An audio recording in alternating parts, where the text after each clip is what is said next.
Bonjour, je me présente, Françoise Salmon, responsable des éditions Murmure des Soirs. Alors pour parler de Murmure des Soirs, il faut parler de sa fondation. C'est presque 10 années d'existence maintenant. Elle a été fondée en 2011 sur un coup de tête ou sur un coup de cœur au choix.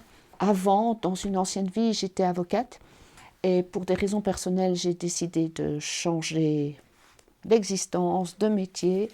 Et tant qu'à faire, comme j'aimais les livres profondément, passionnément, créer une maison d'édition, et je suis partie sans rien connaître. Alors au départ j'ai commencé toute seule, et puis j'ai été entourée, et actuellement nous sommes une équipe de minimum 4 personnes. Je dis 4 parce qu'il y a 2 lecteurs et 2 personnes qui sont vraiment associées, qui lisent, critiquent et collationnent les livres avec moi, les textes avec moi. Il y a celui qui met en page, qui corrige, qui donne ses avis souvent très pertinents. Là, c'est l'équipe fondatrice, disons 4 personnes.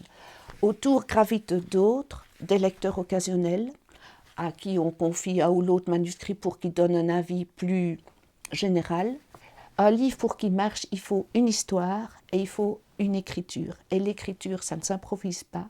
On reçoit moult et moult manuscrits et on en refuse plus de 9 sur 10. Le livre doit être mis vraiment en valeur et le rôle de l'éditeur est surtout un rôle de passeur. Passer quelque chose de fort, d'important, quelque chose qui perdure et qui ne diminue pas. Un livre, c'est un compagnon d'un jour, d'une heure ou de plusieurs moments.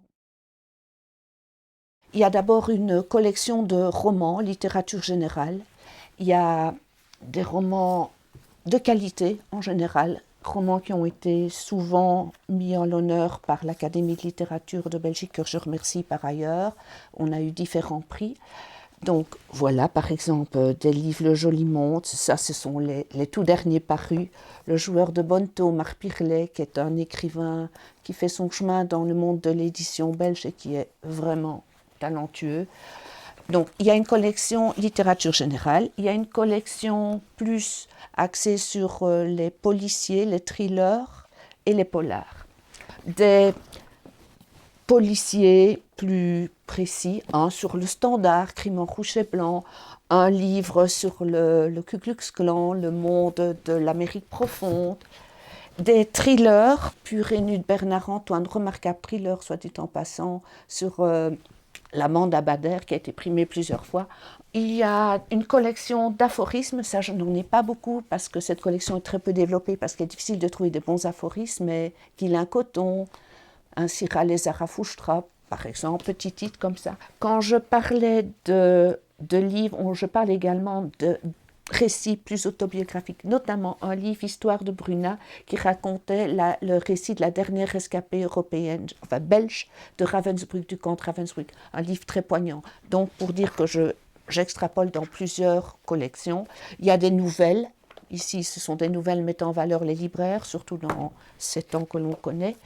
Et ici, par exemple, Traverser le monde, c'est un livre sur le parcours poétique d'un baladin, d'un artiste rue. Et Timothée Sergoy, qui est aussi connu en matière de récit poétique.